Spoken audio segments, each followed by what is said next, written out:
ఈ దినాన దేవుని యొక్క వాక్యం ద్వారాగా ఇక్కడ 2 భాగాలకు చదివించానండి. ఈ 2 భాగాల్లో ఉన్న సందర్భము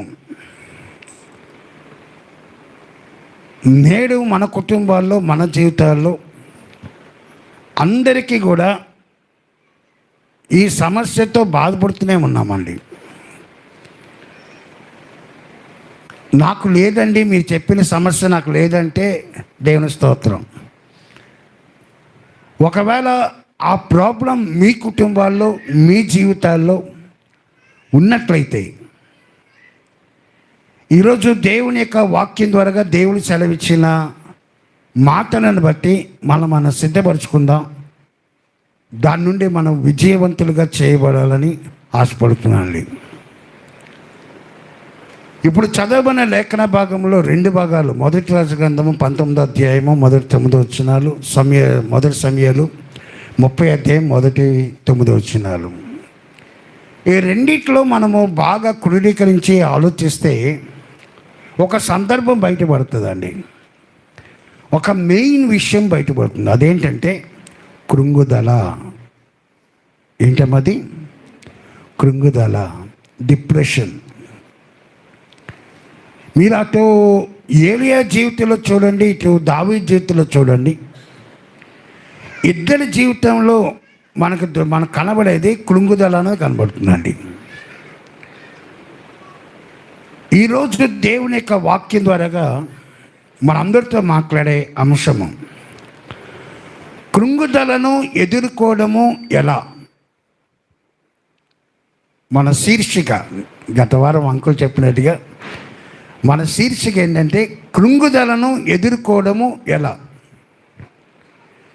డిప్రెషన్ నుంచి మనం బయటికి ఎలా రాగలం? డిప్రెషన్ నుంచి మనం బయటికి ఎలా రావాలి?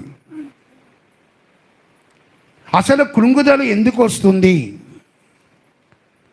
కృంగుదల వస్తే దానివల్ల వచ్చే పరిణామాలు ఏంటి, నష్టాలు ఏంటి?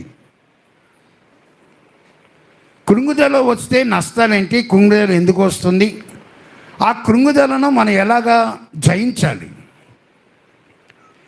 మన జీవితంలో కృంగుదల వస్తే దాన్ని ఎలాగ మనం ఓవర్టేక్ చేయాలి? ఈ యొక్క అంశం గురించి ఈరోజు దేవుడు నాకు ఇచ్చిన తలంపులను మీ మధ్యలో ఉంచాలని ఆశపడుతున్నా అండి. అసలు దేవుని యొక్క ఉద్దేశం ఏంటంటే, సంఘం పట్ల దేవుని యొక్క ఉద్దేశం ఏంటంటే, సంఘంలో ఉన్న కాపరి మొదలుకొని, పెద్దలు మొదలుకొని, స్త్రీలు మొదలుకొని అందరూ అంటే చంటి బిడ్డ వరకు అందరూ దేవుని పని చేయాలండి. అది దేవుని యొక్క సంకల్పం, దేవుని యొక్క ఉద్దేశం. దాని వాక్యమే. కృంగుదల వచ్చినప్పుడు ఆ కృంగుదలను మనం ఎలాగ జయించాలి? అసలు ఎందుకు వస్తుంది? దేవుని యొక్క పని ఎందుకు జరగట్లేదు మన గురించి? అసలు దేవుడు నా పట్ల నాకున్న సంకల్పం, నాకున్న ఉద్దేశం, నేను చేస్తున్నానని చెప్పి నన్ను నేను ప్రశ్నించుకుంటే నేను దాన్ని ఓవర్టేక్ చేయలేకపోతున్నానండి, దాన్ని జయించలేకపోతున్నాను. ఎందుకంటే ప్రతి ఒక్కరి జీవితంలో ఆ కృంగుదల ద్వారా వారు చేయవలసిన దేవుని కార్యాలు, దేవుని పనులు చేయలేకపోతున్నారండి. ఇప్పుడు జాన్సన్ గారిని మనం అడిగామనుకోండి, జాన్సన్ నువ్వు నిజంగా దేవుని పని చేయగలుగుతున్నావు అని జాన్సన్ అడిగామనుకోండి, లేదండి నేను చేయలేకపోతున్నాను, నాకు స్ట్రెస్ ఎక్కువైపోతుందండి, నాకు పని ఒత్తిడి ఎక్కువైపోతుంది, నేను కాలేజ్కి వెళ్ళి తిరిగి రాత్రి ఏదో టైంలో వస్తున్నాను, నా కుటుంబంతోనే నేను స్పెండ్ చేయడానికి టైం అవ్వట్లేదు. ఎందుకంటే ప్రతి ఒక్కరి జీవితంలో, ఈ లోకంలో జీవించే ప్రతి ఒక్కరి కూడా దేవుని యొక్క వాక్యం ద్వారా మనకు తెలియజేస్తున్న మాట ఏంటంటే, సాతానుడు ప్రతి ఒక్కరిని ఒత్తిడి గురి చేస్తున్నాడండి. పని ఒత్తిడి ఎక్కువ పెడుతున్నాడు. పని ఒత్తిడి ద్వారా మనిషి అన్నవాడు కృంగిపోతున్నాడండి. ఈ దినాన దేవుని యొక్క వాక్యం ద్వారా అనేకమైన సమస్యలు ఉన్నాయి మానవుని యొక్క జీవితంలో. ఆర్థికమైన సమస్యలు, అనారోగ్యమైన సమస్యలు, వ్యాపారం ఫలించక సమస్యలు, కుటుంబంలో సరైన నడిపింపు లేక సమస్యలు, ఈ రకరకాలైన సమస్యలతో ప్రతి వారం బాధపడుతున్నాం. మొన్న ఒక యజమానులు పెద్ద ఆయన కలుసుకున్నప్పుడు వాళ్ళు అంటున్నారు, బాబు ఏం చెప్పమంటావు, ఒకరి పోతే ఒకరికి అనారోగ్యాలు వస్తుంటే మేము ఎలా తట్టుకోగలము, ఎలా భరించగలము? ఇప్పుడు వచ్చే జ్వరాలు భయంకరమైన జ్వరాలు అండి. అలాంటి జ్వరాలు ఇంతవరకు మనం ఎప్పుడు చూడలేదు.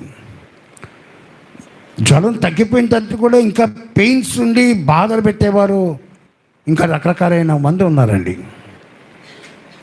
నేను ఒక సేవకు నాతో చెప్తున్నారు, పాస్టర్ గారు జ్వరం తగ్గిపోయి వారం అయిందండి, కానీ ఇప్పుడు నాకు కాళ్ళు చేతులు అసలు ఎత్తలేకపోతున్నానండి అన్నాడండి. అటువంటి భయంకరమైన పరిస్థితులు, అనారోగ్యాల ద్వారాగా మనిషి కృంగిపోవడానికి అవకాశం ఉంది, కుటుంబ పరంగా కృంగిపోవడానికి అవకాశం ఉంది, ఆర్థిక పరంగా కృంగిపోవడానికి అవకాశం ఉంది, వ్యాపారాలు ఫలించగా కృంగిపోవలసిన అవసరం ఉంది. మన యొక్క పని ఒత్తిడి ద్వారాగా స్త్రీలని పురుషులని ఎవరైనా సరే వారు కృంగిపోవలసిన అవసరం ఉందండి. ఒక యజమానుడు ఎప్పుడు కూడా కృంగుదల చూడకుండా ఏ యజమానుడు కూడా వారి జీవితాలు లేవండి. అందుకే ఈరోజు దేవుడు నాకు ఇచ్చిన తలంపుని బట్టి నేను మీ మధ్యన ప్రజెంట్ చేయవలసిన అంశం ఏంటంటే, కృంగుదల వచ్చినప్పుడు దాన్ని ఎలా నువ్వు జయించగలవు, ఎలా నువ్వు ఓవర్టేక్ చేయగలవు. ఆ అంశం ద్వారా దేవుడు మన అందరితో మాట్లాడిన ఆశపడుతున్నాడండి. ఈ పరిస్థితిలో మనము, ఎందుకంటే కృంగుదల వస్తే ఆ కృంగుదల గురించి, ఆ సమస్యల గురించి, ఆ ఒత్తిడి గురించి నువ్వు ఆలోచిస్తావు, కానీ దేవుని కార్యాల గురించి ఎవరు ఆలోచించరండి. ఫర్ ఎగ్జాంపుల్ నా గురించి నేనే చెప్పుకుంటాను. ఇప్పుడు సంఘం మీద చాలా భారం ఉంది. సంఘం మీద మామూలు భారం లేదండి. మీకు బయటికి నేను నవ్వుతూ కనబడచ్చేమో, కానీ నాకు, నా భార్యకి, నా బిడ్డలకి, కొంతమంది పెద్దలకి మాత్రమే తెలుసు, నాతో తిరిగే బిడ్డలకు మాత్రమే తెలుసు ఎంత భారం మోస్తున్నానది. ఆ భారం ద్వారా నేను ఏమైతే చేయాలో సంఘపక్షమున, ఏ కార్యాలైతే నేను చేయాలో ప్రతిరోజు దేవుని దగ్గర ఏడుస్తూనే ఉన్నాను, ప్రభు నేను చేయలేకపోతున్నా. కారణము ఈ ఒత్తిడి నన్ను, ఈ యొక్క డిప్రెషన్ నన్ను, ఈ కృంగుదల నన్ను బాధిస్తుంది. ఈరోజు దేవుని యొక్క వాక్యం ద్వారా కృంగుదల సమస్యల నుండి బయటకు వస్తేనే నువ్వే పనైనా చేయగలవు. కృంగిపోయిన వ్యక్తి ఏ పని చేయలేడండి. మీరు అనుకోవచ్చు, నేను కృంగిపోయి బాగా దేవుని సేవ చేయాల్సినది అబద్ధం అండి. అది కృంగిన వ్యక్తి ఎప్పుడు దేవుని పనిలో సంపూర్ణంగా చేయలేడు. చేస్తాడు, కానీ సంపూర్ణంగా చేయలేడండి.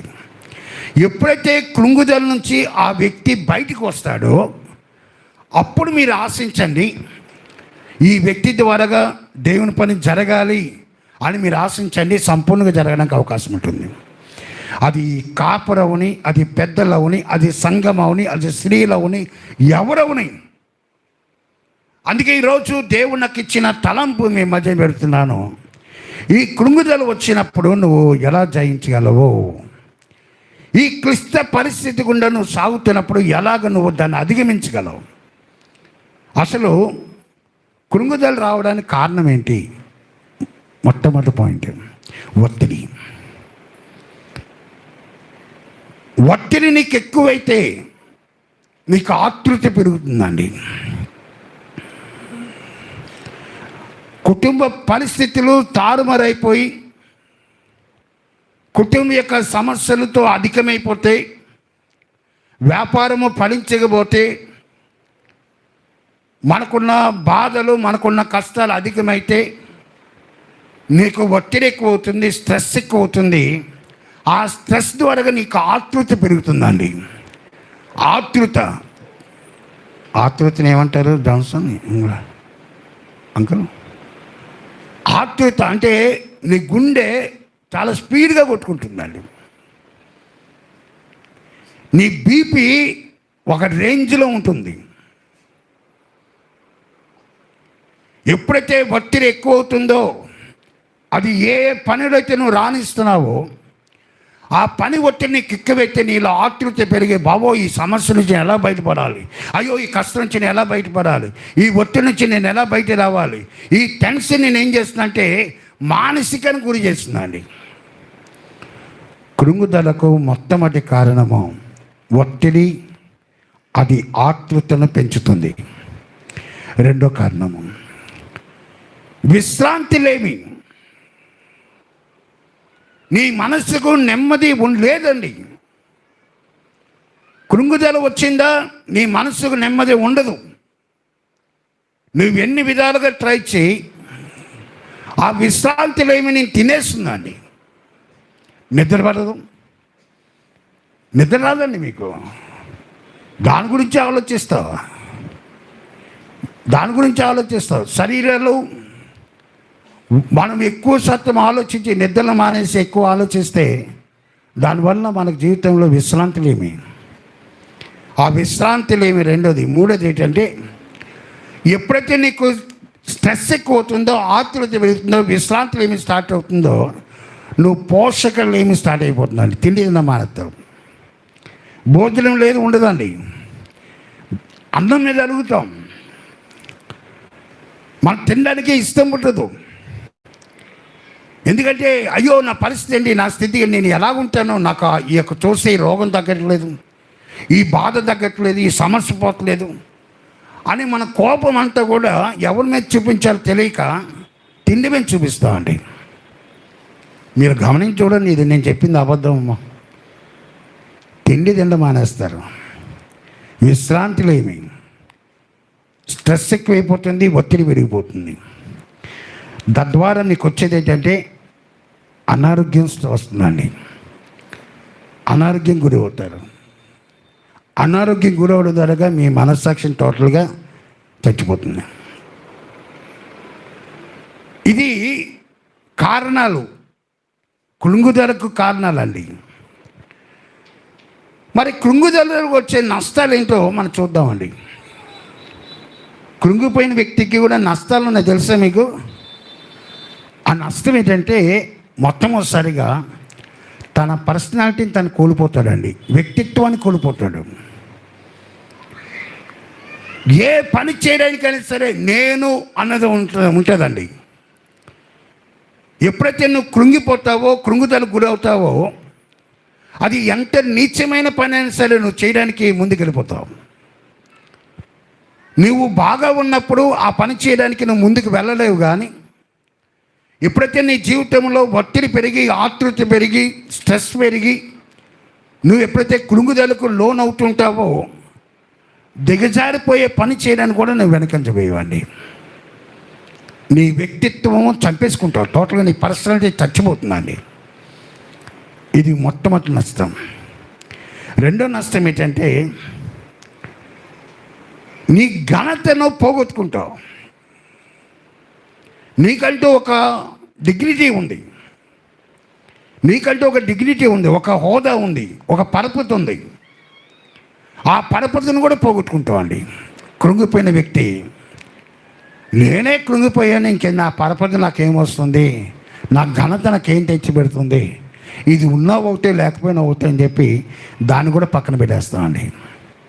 మూడో విషయం ఏంటంటే నీలో ఉన్న ఆశ చచ్చిపోతుందండి. ఆశ చచ్చిపోతుంది అంటే నీవు ఆశ లేని వాడుగా, ఆశ లేని దానిగా జీవిస్తావు. నేను బ్రతికి ఎవరిని ఉద్ధరించాలి, నేను బ్రతికి ఎవరికి లాభం, నేనే కృంగిపోయినాను, నా వల్ల నా కుటుంబానికి నష్టం, నా వల్ల నా బిడ్డలకు నష్టం, నేనున్న అందరికీ ఉన్నా సరే తలకాయ నొప్పి తప్ప ఇంకేం లేదు. నీలో ఆశ అనేది ఉండదండి, ఆశ చచ్చిపోతుందండి.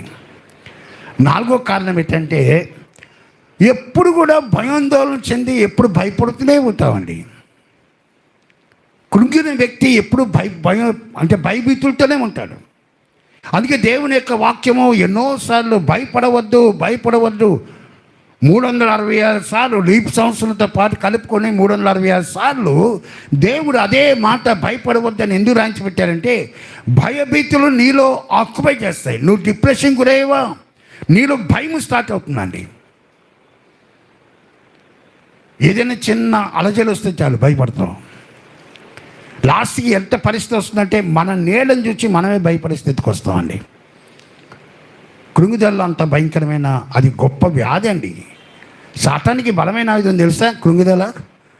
ఒక మనిషి డబ్బు పడకపోతే, పరపతికి పడకపోతే, ఆ యొక్క స్త్రీకి పడకపోతే సాతానుడు ఉపయోగించే బలమైన ఆయుధం ఏంటంటే కృంగుదల అనే బాణాన్ని ఉపయోగిస్తాడండి. ఎలాంటి వాడైనా సరే కృంగుదల అన్న బాణానికి పడిపోవలసిందే. వాడు ఖచ్చితంగా పడిపోతాడండి ఆ కృంగుదల అన్న బాణానికి. అందుకే రోషం కలిగిన ప్రవక్త అనే ఏలియా గారు ఎవరు దేని ద్వారా కూడా ఏలియా పడట్లేదని సాతాన్ని కోపం వచ్చి ఒక బాణం వదిలేడండి, కృంగుదల అన్న బాణం వదిలేడు. ఆ యొక్క యువరానికి మాట రానికి వాక్కునిచ్చి రాణి దగ్గరకు చిన్న వార్నింగ్ పంపించాడు. రేపటి ఈ సమయానికి నీ తలకే ఉంటే వద్దు అమ్మా, నిద్రపోకుండా అమ్మా, ఎందుకు గట్టిగా అరుస్తుంది, ఎలా నిద్ర వస్తుందమ్మా మీకు? రేపు ఈ సమయానికి నీ తలకే ఉంటే వద్దు. ఆ వార్నికి భయపడిపోయి భజన ఉష్టికిందిపోయి మరణాపేక్ష గలవాడి లబోదీపమని ఏలుస్తూ ఆశ లేని వాడిగా భయభీతులతో దుఃఖాక్రాంతుడై చాలు నాయనా తీసుకోనానని ప్రార్థన చేస్తున్నాడని. ఒకటి భయభీతులతో ఉంటాడు, నాలుగోదిగా అందరికీ దూరంగా ఉంటాడండి. ఎవరితో కలవడైనా కృంగిపోయిన వ్యక్తి మీరు గమనించండి, ఎవరితో కూర్చోడానికి ఇష్టపడ్డు, ఎవరితో మాట్లాడడానికి ఇష్టపడ్డు, ఒంటరిగా ఉండి ఎక్కడో మూల కూర్చొని ఏడుస్తూ తన జీవితాన్ని గడపడానికి ఇష్టపడతాడండి కృంగిపోయిన వాడు. భార్యతో మాట్లాడు, బిడ్డలతో మాట్లాడు, కుటుంబంతో మాట్లాడు, ఎవరితో మాట్లాడు, ఎక్కడ లోన్లీగా ఎక్కడైతే మామూలుగా ఒంటరిగా ఉండి ఏడవడానికి ఇష్టపడతాడండి. మరొకటి ఏంటి తెలుసా, ఊరకనే కోపం వచ్చేస్తుంది, ఊరకనే దుఃఖం వచ్చేస్తుందండి. కృంగిపోయిన వ్యక్తికి ఉన్న లక్షణం ఏమి అనకుండానే కోపం టెంపరేచర్ హై లెవెల్లో వచ్చేస్తుందండి. ఇలా ముట్టుకుంటే చాలు బోర్లమని ఏడుస్తాడు. అది సమయంలో మనం చూస్తాం. ఇక ఏడవడానికి శక్తి లేనంతగా బిగ్గలుగా దుఃఖాక్రాంతుడై ఏడ్చెను దావీదు గురించి చెప్తున్నాడండి. అక్కడ ఏడవడానికి శక్తి లేనంతగా దుఃఖాక్రాంతుడు ఏడ్చాడట దావీదు. ఊరకనే కోపం, ఊరకనే దుఃఖం కృంగుదల వచ్చిన వ్యక్తి యొక్క లక్షణం అండి. ఏడోదిగా తన జీవితంలో తప్పు చేశానన్న ఫీలింగ్తో ఉంటాడండి. ఎప్పుడు కూడా నేను ఏదో తప్పు చేశాను, ఏదో పొరపాటు చేశాను, అందుకే నాకు ఈ డిప్రెషన్ గురైపోయాను, అందుకే ఈ బాధ వచ్చేసింది, ఈ కష్టం వచ్చింది అన్న ఫీలింగ్తో ఉంటాడండి. ఆఖరిగా ఎనిమిదోదిగా తన మీద డిపెండ్ అవ్వడం మానేస్తాడు, పరుల మీద డిపెండ్ అవ్వడం నేర్చుకుంటాడండి. తన మీద ఆధారపడడం మానుకుంటాడు, ఇతరుల మీద ఆధారపడతాడు. లాస్ట్ అండ్ ఫైనల్ ఏంటి తెలుసా, ఆత్మహత్య చేసుకోవడానికి కూడా వెనకంచిపోయాడండి. ఎందుకు వచ్చిన జీవితం ఇది, చస్తే మేలు, ఎవరికి నేను ఉద్ధరించాలి, ఎవరు నా వలన ఉపయోగపడుతున్నారు, నేనే ఏడుస్తూ ఉంటే నా వల్ల నా భర్త శాంతి లేదు, నా వల్ల నా బిడ్డల శాంతి లేదు, నా వల్ల ఎవరికి శాంతి లేదు, ఎందుకు వచ్చిన జీవితం ఇది, చావైతే మంచిది, చచ్చిపోతే మంచిది అని చెప్పి రీసెంట్గా కొత్త పద్ధతులు నేర్చుకున్నాయి కదా, ఫ్యాన్కి చీర కట్టడం, హ్యాంగ్ చేసుకోవడం, చావడం. ఇదేదో గొప్ప పని అనుకున్నారండి, గొప్ప పని అనుకున్నారు. ఈరోజు చాలామంది అలా హ్యాంగ్ చేసుకునే వాళ్ళు చావలేక, కొంతమంది చావక నరకం తీసుకునే వాళ్ళు కూడా హాస్పిటల్లో ఉన్నారండి. చావు అన్నది మధ్యాంతరంగా చనిపోవడం అన్నది దేవుని యొక్క ప్రణాళిక కాదండి. మనిషి అన్నవాడికి శోధన రాక మానదు, మనిషి అన్నవాడికి సమస్యలు రాక మానవు, మనిషి అన్నవాడికి కష్టాలు రాక మానవు. అది చావే దానికి అన్నిటికీ పరిష్కారం అనుకుంటే వాడు దేవుని యొక్క బిడ్డ అనే కన్నా దైవ బిడ్డ అంటే మేలండి. ఈరోజు క్రైస్తవ సంతానం కూడా చావు కోసం, హ్యాంగింగ్ చేసుకోవడం కోసం, ఉరి తీసుకోవడం కోసం ప్రయత్నం చేసే ఎందరో ఉన్నారు. కృంగుదల వచ్చినప్పుడు ఆ సమయంలో నువ్వు చేయవలసిన పనులు కొన్ని ఉన్నాయండి. ఆ కృంగుదలను ఎందుకు మన జీవితంలో దేవుడు రప్పిస్తాడంటే, నువ్వేంటో నీకు తెలియాలి, నీ బలం ఏంటో నీకు తెలియాలి, నీ శక్తి ఏంటో నీకు తెలియాలి. అసలు నీ జీవితంలో నీ నీ పట్ల దేవుని యొక్క ప్రణాళిక ఏంటో అది నువ్వు ఎరగాలండి. ఆశీస్ కూర్చో. అది నువ్వు ఎరగాలి. అందుకోసం దేవుని యొక్క వాక్యంగా దేవుడు ఈ దినాన మనందరికీ కులుంగుదలను ఎలా నువ్వు ఓవర్టేక్ చేయగలవు, ఎలా ఎదుర్కోగలవు అనే అంశం ద్వారా దేవుడు మాట్లాడి ఆశపడుతున్నాడండి. ఒక మనిషి యొక్క అసలు రూపం ఎప్పుడు కనబడుతుంది తెలుసా? ప్రాణం మీద విరక్తి కలిగితే,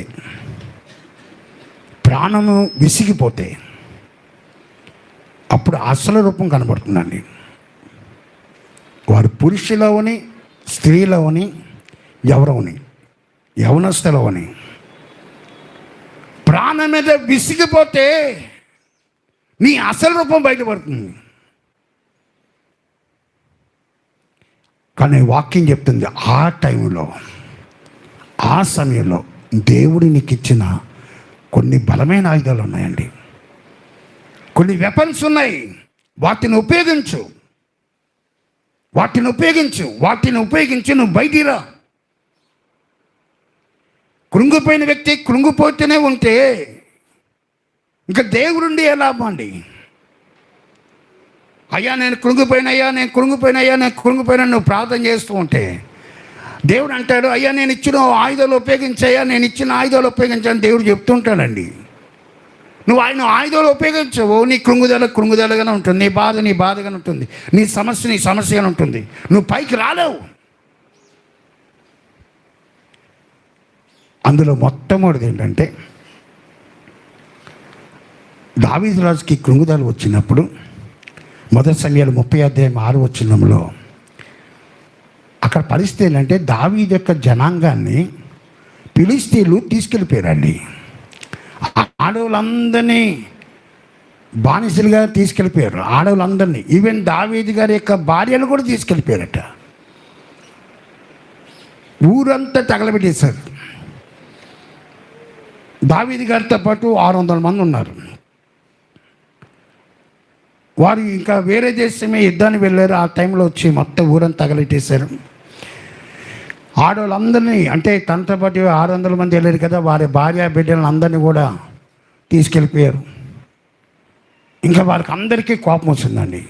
ఈ దావీదు వల్లనే కదా మనకి కష్టము, కాబట్టి రాళ్ళు రూపి చంపేద్దాం దావీదుని అని అందరూ రాళ్ళు తీసి దావీదుని కొట్టాలని ప్రయత్నం చేస్తే అక్కడ రాయబడి ఉందండి, అబ్యాతార్ అనే వ్యక్తితో దావీదు చెప్తున్నాడు, యాజకుడితో దావీదు చెప్తున్నారు, అయ్యా నువ్వు దేవుని యొక్క మందిరంలోకి వెళ్ళి, దేవుని యొక్క సన్నిధికి వెళ్ళి ఎపోదును తీసిరా.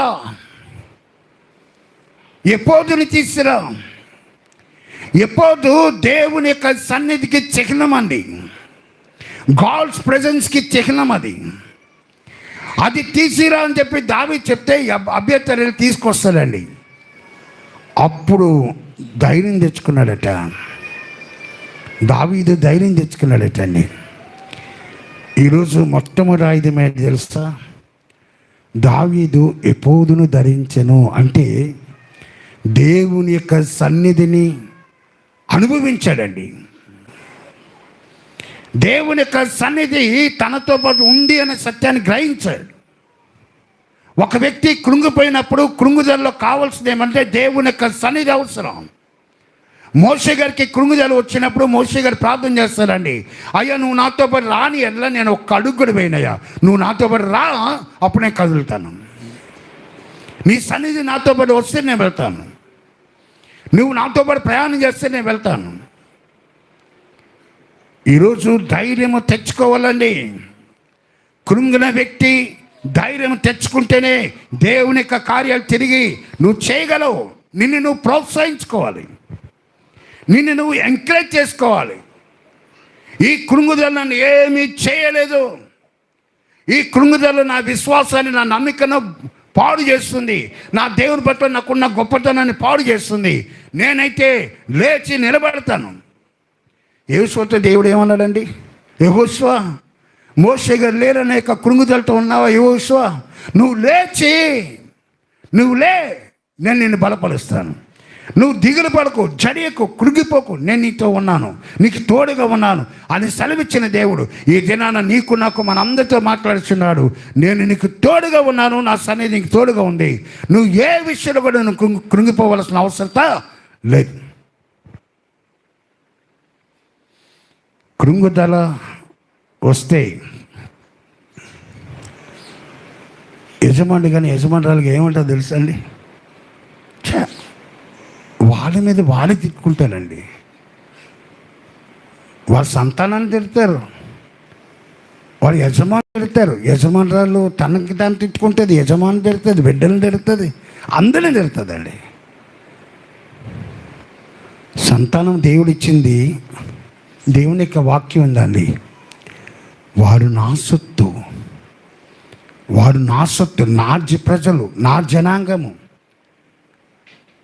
నీవు నా వాడవు, నా బిడ్డవు, నువ్వెందుకు కృంగిపోతున్నావు దేవుడు అడుగుతున్నాడండి. ఇదేనా కృంగిపోయిన ప్రతి ఒక్కరితో దేవుడు మాట్లాడుతున్నాడు. నీ కృంగుదల నా యేసు నామంలో లయమైపోను గాక. నిన్ను నువ్వు ప్రోత్సాహపరచుకోమా. నీ కృంగుదల నీకు ఆటంకంగా ఉందేమో, నీ కృంగుదల నీకు భయాందోళన కలుగు చేస్తుందేమో, నీ కృంగుదల నీకు ఓటమి ఇస్తుందేమో. నా యేసయ్య చెప్తున్న మాట ఏమనగా, కృంగిపోయిన నిన్ను నువ్వు ఎంకరేజ్ చేసుకో, బలపరుచుకో, నువ్వు తిరిగి లే. నీ దేవుని యొక్క కార్యాన్ని పట్ల చేయాలని ఆశపడుచున్నాడని. దావీదు ఎందుకు ఎపోదుని తెచ్చి బలం తెచ్చుకోమన్నా తెలుసా? దేవుడు చేసిన వాగ్దానాలన్నీ జ్ఞాపం చేసుకున్నాడండి.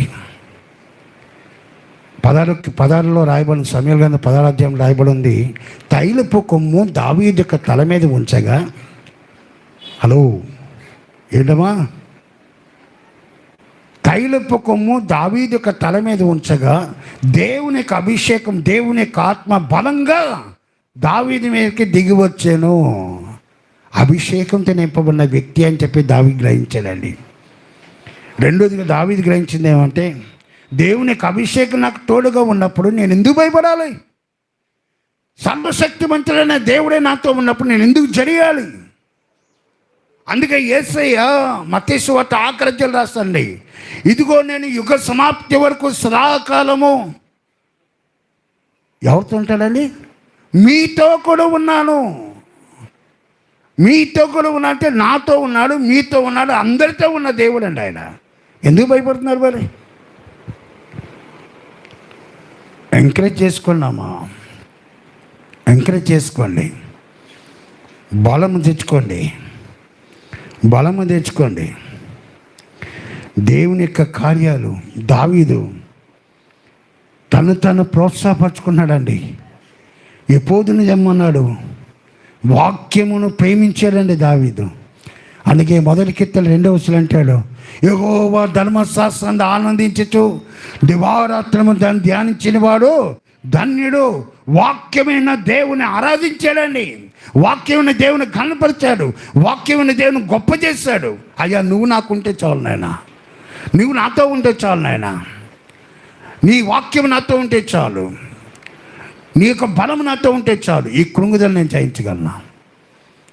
ఈరోజు దేవుని యొక్క వాక్యం ద్వారా రాస్తున్నాను. జ్ఞాని అయిన సొలొమోను ఏమంటారంటే, శ్రమ దినమున నువ్వు కృంగినట్లయితే చేతగాను కూడా అయిపోతావట. శ్రమ దినాన నువ్వు కృంగిపోతే చేతగాను కూడా అయిపోతావట. శ్రమలు వస్తాయండి, కష్టాలు వస్తాయి, బాధలు వస్తాయి. ఆ టైంలో కానీ నువ్వు కృంగిపోతే ఎందుకు పనికిరాని వారు అయిపోతాడట. మొదటి పాయింట్ ఏంటమ్మా? ఎపోదును ధరించాడండి దావీదు. రెండో ఆయుధం 94వ కీర్తన 18 వచ్చినమండి. 94వ కీర్తన 18 వచ్చిన చదవని. నా కాలు జారినని నేను అనుకునగా యెహోవా నీ కృప నన్ను బలపరచుచున్నదే.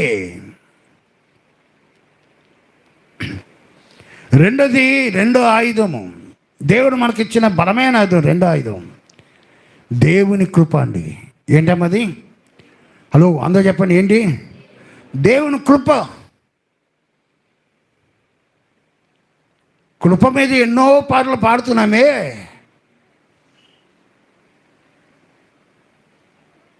ఈరోజు దేవుని యొక్క వాక్యం ద్వారా కులుంగిపోయిన ప్రతి వారితో దేవుని మాట్లాడుతున్నాడండి. నా కృప నీకు తోడుగా ఉంది. పౌలు గారు ఏమంటారండి? ఎప్పుడు నేను బలహీనలో ఉంటానో అప్పుడే నీ కృప నన్ను బలపరుచుందట.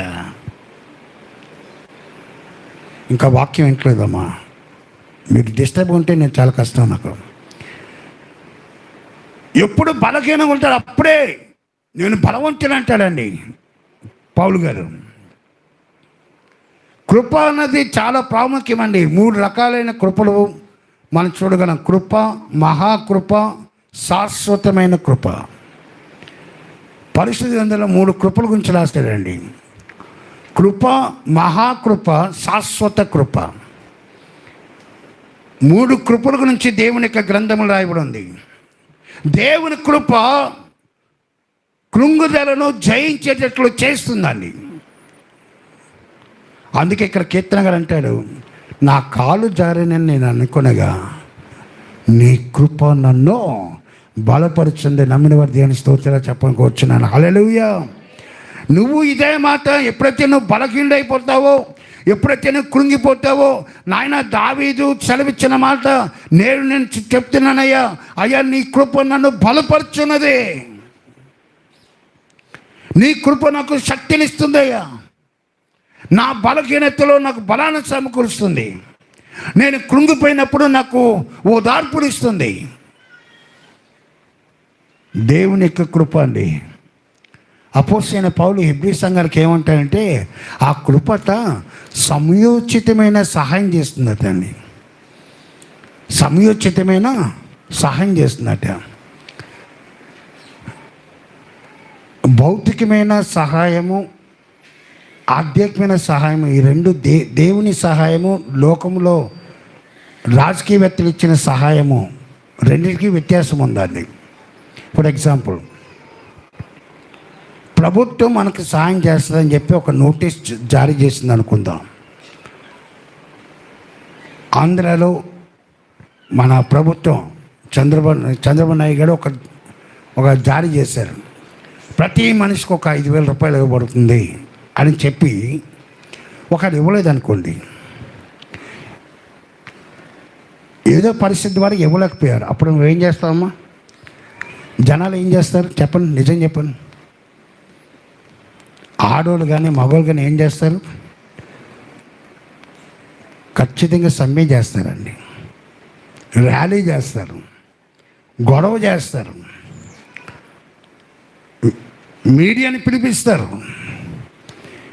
ఆ యొక్క న్యూస్ స్ప్రెడ్ చేస్తారండి. కానీ దేవుని యొక్క వాక్యం అంటుంది, నా దేవుడు, మన దేవుడు ఎలాంటివాడో తెలుసా? సమయానికి నీకు సహాయం చేసే దేవుడుగా ఉంటాడటండి. ఆ సహాయం ఎక్కడి నుంచి వస్తుందో, ఎలా వస్తుందో నీకు తెలియదు. నువ్వు ఊహించే రీతిగా దేవుని యొక్క సహాయం నీకు అందుతుందండి. అది మన దేవునికి ఉన్న గొప్పతనం. ఎవరికి లేదండి ఈ గొప్పతనం. అది ఎంతమంది అయితే అనుభవించారో వారికి తెలుసు, వారికి తెలుసు. నా తల్లి నేర్పింది ఒకటే నేర్పిందండి. నా తల్లి దగ్గర నుంచి నేను నేర్చుకున్న ఒకే విద్య. ఎంత టెన్షను, ఈరోజు సాయంకాలము ఎక్కడైనా పేమెంట్ చేయవలసి ఉంటే తను ఎప్పుడు టెన్షన్ పడేది కాదండి. మా అమ్మ ఎప్పుడు టెన్షన్ పడేది కాదు, నేను టెన్షన్ పడిపోయేవాడిని. ఎందుకంటే కట్టాలి, కట్టకపోతే విరిగిపోద్ది, వాళ్ళు ఎక్కడ ఏమంటారో, ఏం జారేస్తారో అని చెప్పి ఎక్కువ టెన్షన్ పడేవాడినండి.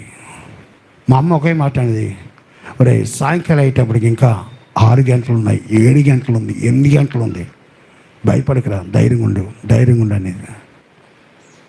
కరెక్ట్గా ఆ ఏ టైంకి అయితే కట్టాలో ఆ టైంకి దేవుడు ఎక్కడి నుంచో సాయం పంపించేవాడండి. అదే నమ్మిక నాకు నేర్పింది. నా తల్లి దగ్గర నుంచి నేర్చుకున్న విద్య అదేనండి. నాకు సహాయము యెహోవానే కలుగునని కీర్తన గడపన్న మాట అపోస్తలుడైన పౌలు అంటాడు. సమయోచితమైన సహాయము దేవునికి అందిస్తాడు. ఎందుకు భయపడుతున్నావు? ఎందుకు కృంగిపోతున్నావు? ఈ సమస్య నుంచి నేను ఎలా గట్టెక్కాలని ఎందుకు మదనపడుతున్నావు? ఎందుకు చింతపడుతున్నావు? నీ దేవుని నువ్వు ఎలాగైతే భావిస్తావో అదే రీతిగా నీ జీవితంలో దేవుడు అలాగుంటాడండి. నా దేవుడు కొన్ని కార్యాలు చేయగలడు, అన్నీ చేయలేడు నువ్వు అనుకుంటావా? నీ జీవితంలో అదే రీతిగా ఉంటాడు. నా దేవుడు సమస్తమును చేయగల సముద్రం నువ్వు నమ్ముతావా? నీ జీవితంలో ఆ రీతిగానే ఉంటాడు. నీ నమ్మిక చెప్పిన దేవుడు కార్యాలు చేస్తాడండి. కృంగుదలను జయించే మొట్టమొదటిది ఏంటంటే, నువ్వు దేవుని యొక్క వాక్యాన్ని ధ్యానించాలి, చదవాలి, ప్రార్థించాలి. ఎప్పుడూ ధరించే దేవుని యొక్క సన్నిధి తోడుగా ఉంచుకొని నువ్వు ముందుకు వెళ్తే నీ కృంగుదలను జయించగలవు. రెండోదిగా దేవుని యొక్క కృప నీకు అనుగ్రహించిపోతున్నాడు. అపోస్తలుడైన పౌలు రోమా సంఘానికి రాస్తూ అంటాడు, 10వ అధ్యాయము 12వ వచనం అంటాడు. చదవండి ఒకసారి. 10వ అధ్యాయము 12వ వచనము. రోమా 10:12. తనకు ప్రార్థించు వారందరికీ ప్రార్థన చేయి వారందరి ఎడల కృప చూపుటకు ఐశ్వర్యవంతుడై ఉన్నాడు. చాలండి. ఎప్పుడైతే నువ్వు ప్రార్థన చేస్తావు, నాయనా ఈ కృంగుదలను జయించలేకపోతున్నానయ్యా, ఇది నన్ను పీడిస్తుంది, నన్ను మానసిక గురి చేస్తుంటే ఏడుస్తూ కన్నీరు కాల్చుకుంటావు. ప్రార్థించిన వారి ఎడల, దేవునికి మనవి చేసిన వారి ఎడల, విజ్ఞాపన చేసిన వారిని ఎడల ఆయన ఐశ్వర్యవంతుడే ఉంటారు. కృప చూపుట్లో ఐశ్వర్యవంతుడిగా ఉంటారు. చూడండి, అంత గొప్ప దేవుని యొక్క ఆశీర్వాదం అండి. ఈరోజు దేవుని యొక్క వాక్యం ద్వారా మనం గమనించాలి.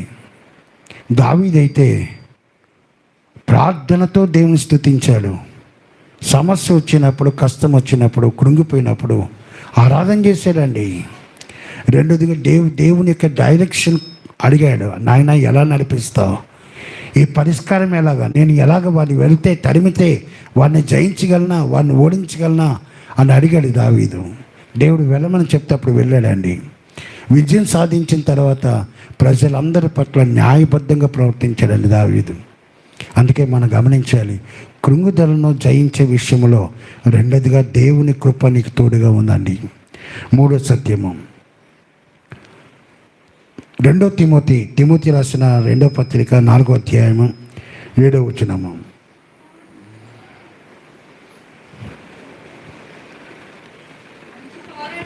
మంచి పోరాటము పోరాడి తిని నా పరుగు కడముట్టించి తిని విశ్వాసమును కాపాడుకుంటుని ఇక మీదట నా కొరకు నీతి కిరీటం ఉంచబడి ఉన్నది. చాలండి. మూడో ఆయుధము విశ్వాసము. మొదటి ఆయుధము ఎపోదును ధరించాడు. రెండో ఆయుధము దేవుని యొక్క కృప కలిగి ఉన్నారు. మూడో ఆయుధము ఇక్కడ విశ్వాసము. ఈ విశ్వాసం ద్వారా విజయం సాధించవచ్చండి. అపోస్తలుడైన పౌలు కొరింథీయులకు రాసిన పత్రిక 13వ అధ్యాయంలో 2వ వచనం అంటాడు, ప్రేమ లేకపోతే విశ్వాసం కూడా పనిచేయదటండి. ప్రేమకు విశ్వాసానికి లింకప్ ఉందండి అక్కడ. ఫర్ ఎగ్జాంపుల్, ఇక్కడ మనం గమనించాల్సిన పరమ సత్యం ఏంటంటే, విశ్వాసం అన్నది పెద్ద తాళము అయితే ప్రేమ అన్నది తాళపు చెవి వంటిదండి. తాళం కప్పకి తాళాలు ఉంటే పనిచేస్తుంది, తాళం కప్పకి తాళాలు లేకపోతే పనిచేయదండి. అలాగే ఇక విశ్వాసము పెద్ద తాళం కప్పగా ఉంటే నువ్వు ప్రేమ అన్న తాళంతో తీస్తేనే అవుతుందండి. విశ్వాసం పనిచేస్తుంది, లేకపోతే పనిచేయదు. అందుకే అపోస్తలుడైన పౌలు అంటున్నాడు, నేను విశ్వాసమును కాపాడుకుంటుని. ఈ లోకంలో ప్రతి ఒక్కరూ కాపాడుకుంటామండి. ఆస్తులు కాపాడుకునే తల్లిదండ్రులు ఉన్నారు, కుటుంబాన్ని కాపాడుకునే తల్లిదండ్రులు ఉన్నారు, బిడ్డలను కాపాడుకునే తల్లిదండ్రులు ఉన్నారు, ఆరోగ్యాన్ని కాపాడుకునే బిడ్డలు ఉన్నారు. ఈ లోకంలో ఏదో ఒకటి కాపాడుకునే వారు ఉన్నారండి. కానీ అపోస్తలుడైన పౌలు ఏమంటాడంటే, అయ్యా నాకు ఇవన్నీ ముఖ్యం కాదు, కానీ నా దేవుని పట్ల నాకున్న నమ్మిక, నా దేవుని పట్ల నాకున్న విశ్వాసాన్ని నేను కాపాడుకున్నాను. ఈరోజు దేవుడు అడుగుతున్నాడు, నీ విశ్వాస బలం ఎంత నువ్వు ఎరగాలి. నీ విశ్వాసం ఎంత నువ్వు ఎరుగు, అప్పుడు దేవుడు కార్యాలు చేస్తాడండి. శద్రకు, మేషకు, అబేద్నెగో వారి విశ్వాసం వారు తెలుసండి. వారు దేవుని కలిగి జీవించారు, దేవుని యొక్క పనిముట్టుగా వాడబడ్డారు, దేవుని యొక్క మాట రిలీజ్ చేశారు, శక్తితో నింపబడ్డారండి.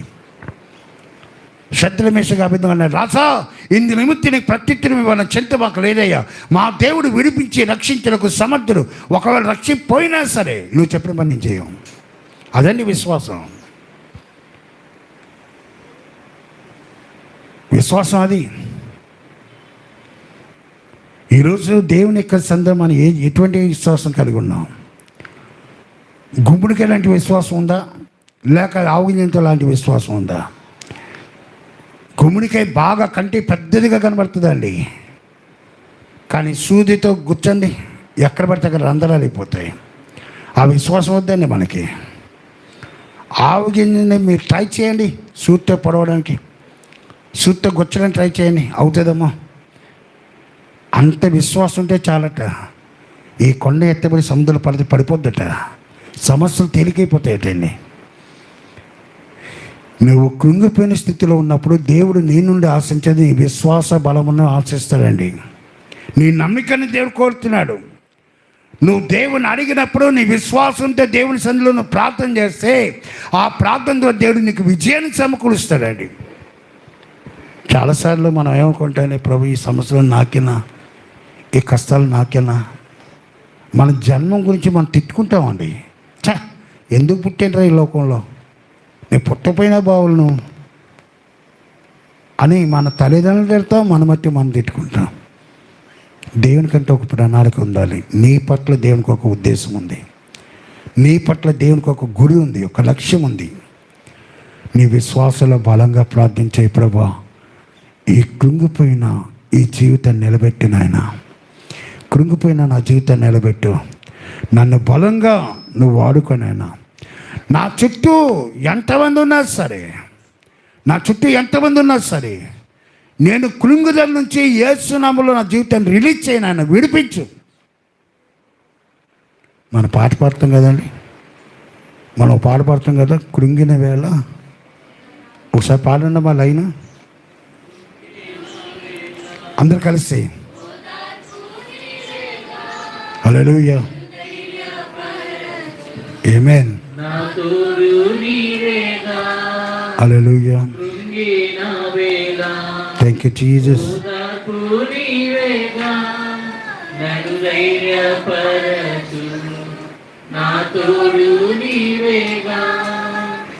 మరువగలనా నీ మధుర ప్రేమను, యేసు నా జీవితాంతము.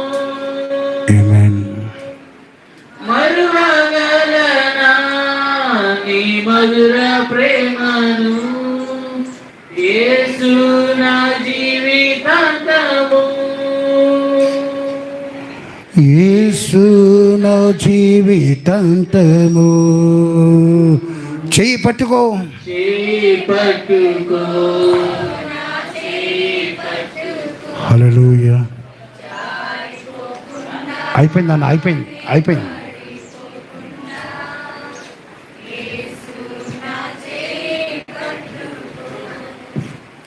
ఇది నన్ను దేవుని యొక్క వాక్యం వరకు చేయి పట్టుకోను ఆయన. నేను జారిపోకుండా, నేను పడిపోకుండా నీవు నాకు చేయి పట్టుకో. నాకు బల సమృద్ధి నువ్వే. నా కృంగిన చోట నన్ను బలపరచు నాయన. ఏ విషయమైతే నేను మానసిక గురైపోతున్నాను, ఏ విషయమైతే నేను బలహీనత గురైపోతున్నాను, ఏ విషయమైతే నేను మొదలుపరుచున్నానో, ఏ విషయమైతే నేను దుఃఖపరుచున్నానో, నా యేసు నామములో ఆ కృంగుదల నుంచి బయటికి తీసుకురా నాయన. ప్రార్థన చేశారండి ఎప్పుడైనా ప్రార్థన చేశారు? మీ సమస్య దేవునితో పంచుకున్నారా? మీ బాధ దేవునితో పంచుకున్నారా? మనుషులతో చెప్పడము మీకు చాలా అది మంచిదిగా ఉండొచ్చేమో, షేరింగ్ అనేది మంచిదేనండి, కాదని నేను అన్నాను. కానీ నువ్వు మనుషులతో ఎలాగైతే పంచుకున్నావో నీ దేవుని దగ్గర కొంచెం సమయం ఇచ్చి దేవునితో పంచుకో. నా దేవుని యొక్క శక్తి ఏంటి నువ్వు చూస్తావు, నా దేవుని యొక్క బలం ఎలాంటిదో చూస్తావు, నా దేవుని ఎలా విడిపిస్తాడో చూస్తావు, నా దేవుని యొక్క భద్రత నీకు ఎలా లభిస్తుందో చూస్తావు. మొట్టమొదటిసారిగా మనం గమనించామండి, ఎపోదుని ధరించాడు. రెండోదిగా దేవుని యొక్క కృప, రెండో ఆయుధం. మూడో ఆయుధం విశ్వాసము. నాలుగో ఆయుధము ఆశీర్వాదము. నాలుగో ఆయుధం ఏంటమ్మా? పేతురు గారు ఏమంటారంటే 3వ అధ్యాయము 9వ వచనంలో, మీరు ఆశీర్వాదానికి వారసులగుటకే, ఆశీర్వాదానికి వారసులగుటకే మీరు పిలువబడ్డారు. ఎబ్బేజు అనగా వేదనకు గుట్టండి, వేదన పుత్రుడు, జాబేజ్ ఇంగ్లీష్లో. కానీ దేవుని యొక్క సందులో ఆశీర్వాదం కోసం ప్రార్థన చేశాడు. అయ్యా, నిశ్చయముగా నువ్వు నన్ను ఆశీర్వదించు, నా సరిహద్దులను విశాలపరచు, ఏ కీడు రాకుండా నాకు చూడనైనా నా జీవితాన్ని ఆశీర్వదించమని దేవుని సన్నిధిలో వేడుకున్నాడండి. 4 రకాలైన ప్రార్థన చేశాడు. మొదటి దినవృత్తాంతం 4వ అధ్యాయము 9-10 వచనాలు రాయబడింది. అందుకే కుటుంబం అంతట్లో ఘనుడిగా చేయబడ్డాడండి ఎబ్బేజు. ఆశీర్వాదాలు రావాలంటే నువ్వు అడగాలండి. ఆశీర్వాదాలు రావాలని నువ్వు దేవుని సన్నిధిలో ప్రార్థన చేయాలి. నేను ఆశీర్వాదం పొందితేనే నా కుటుంబం ఆశీర్వదించబడుతున్నాయా, నేను దీవించబడితే నా కుటుంబం దీవించబడుతున్నాయా, నీ ఆశీర్వాదం నాతో పాటు ఉంచినాయనా, అయా యొక్క కృంగుదలను జయించడానికి నీ ఆశీర్వాదం నాకు తోడుగా రమ్మనయ్యా. ప్రార్థన చేశాడా? యాకోబు ఏం చేశాడండి? కృంగుదల పక్కన టోటల్గా కృంగిపోయాడండి. ముట్టుకుంటే ఏడుస్తాడు యాకోబు, తాకితే రోధిస్తాడు. రోదన ధ్వని తప్ప ఏమీ లేదండి. ఆ కృంగుదల నుంచి బయటపడడానికి తన కుటుంబంలో ఎవరిని ఉంచలేదండి. అందరినీ పంపించి పొండి ఇక్కడ నుంచి నాకు వద్దు. ఈ రాత్రి తాడోపేడ తెలుసుకోవాలి. ఈ రాత్రి నేను నా దేవునితో ఆ యొక్క ఎన్కౌంటర్ చేయబడాలి. నా దేవునితో నేను పోట్లాడాలి. నా దేవుని యొక్క సందుని నేను ఆశ్రయం పొందాలి, దీవెని పొందాలి. రాత్రంతా పెనుగులాడానండి. నీవు నన్ను ఆశ్రయిస్తే నేను విడిచిపెట్టినాయా? ఈ కృంగుదలను నేను జయించలేకపోతున్నాను, ఈ కృంగుదలను నేను ఓడించలేకపోతున్నాను. ఇది నన్ను మానసికంగా గురి చేస్తుంది. నా అన్న శత్రువు ద్వారా నేను నరకం చూస్తున్నాను. అదే కళలో అన్నిట్లో కూడా నాకు ఆయనే జ్ఞాపకం వస్తున్నాడు. ఈ రాత్రి నువ్వు నన్ను ఆశ్రయించావు. పెనుగులాడాడండి దేవునితో, రాత్రి అంతా పెనుగులాడాడు. కనుక ఇజ్రాయేల్గా మార్చబడ్డాడండి, ఆశీర్వాదకర్తగా మార్చబడ్డాడు. ఇదేనా 4వ ఆయుధము ఆశీర్వాదం ఉపయోగించండి. ఉజ్జియా ఆశ్రయింపడ్డాడు, సౌలు ఆశ్రయింపడ్డాడు, బిలాము ఆశ్రయింపడ్డాడు, యూదా ఆశ్రయింపడ్డాడు, గెహాజీ ఆశ్రయింపడ్డాడు. కానీ ఇప్పుడు చెప్పని 5 నామధేయాలు ఆశీర్వాదం నిలబెట్టుకోలేకపోయారండి. వారు ఆశీర్వాదం నిలబెట్టుకోలేకపోయారు.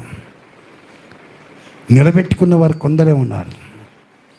దేవుడు మనల్ని ఆశ్రయిస్తే దాన్ని నిలబెట్టుకున్న వారు కొందరే ఉన్నారండి. నాకు ఒక మాట నాకు బాగా నచ్చుతుందండి.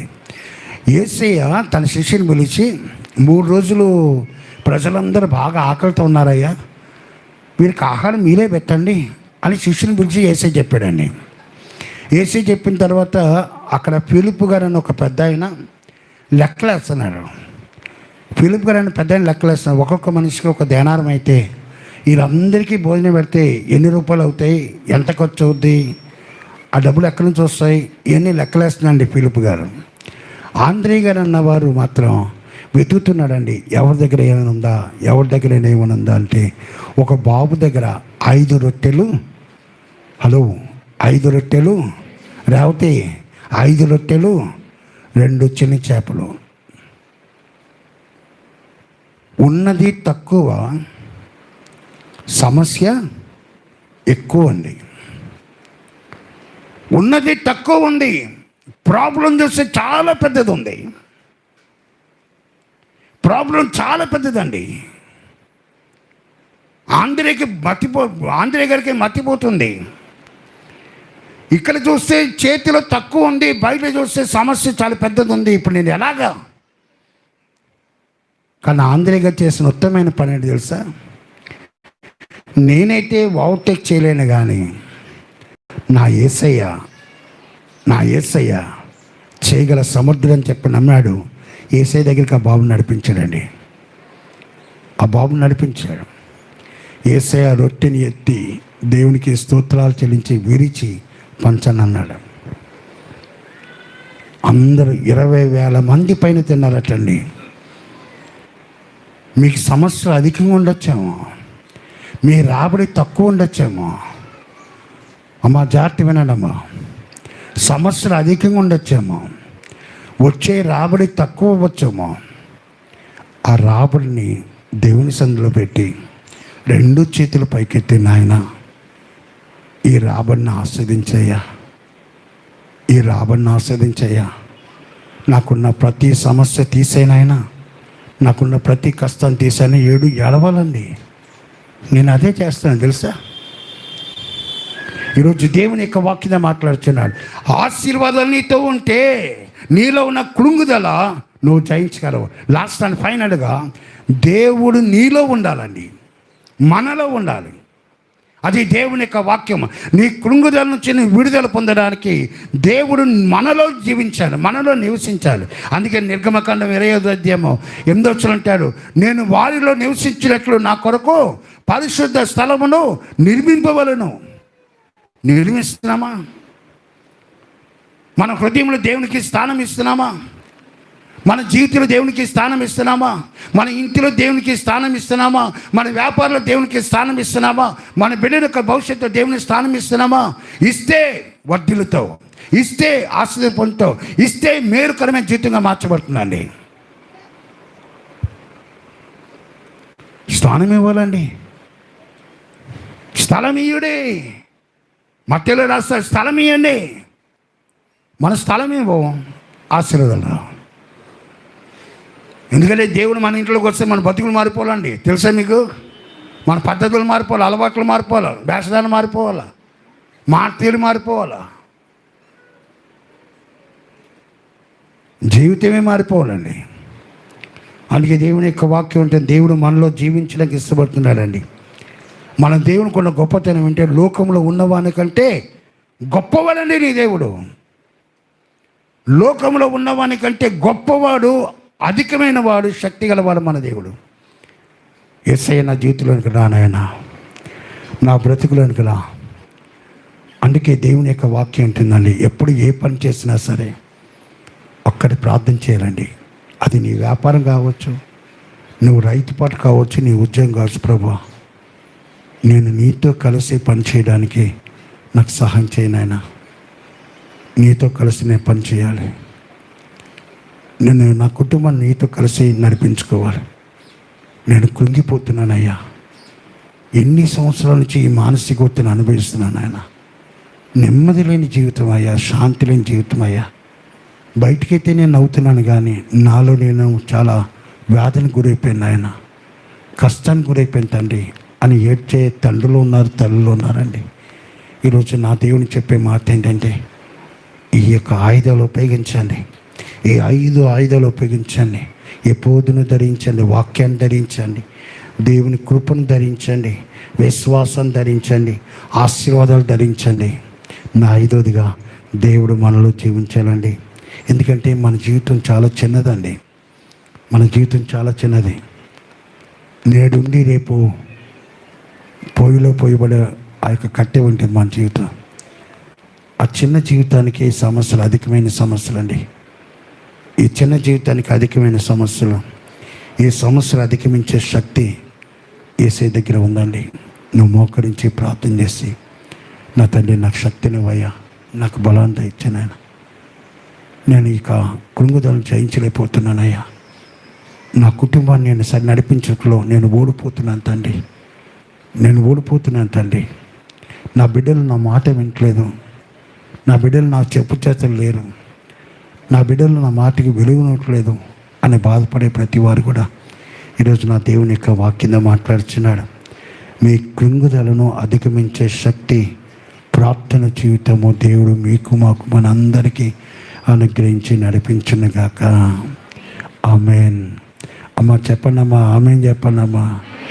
యేసయ్యా, నా కృంగిదల నుంచి నాకు విడుదల దయచేయి నాయన.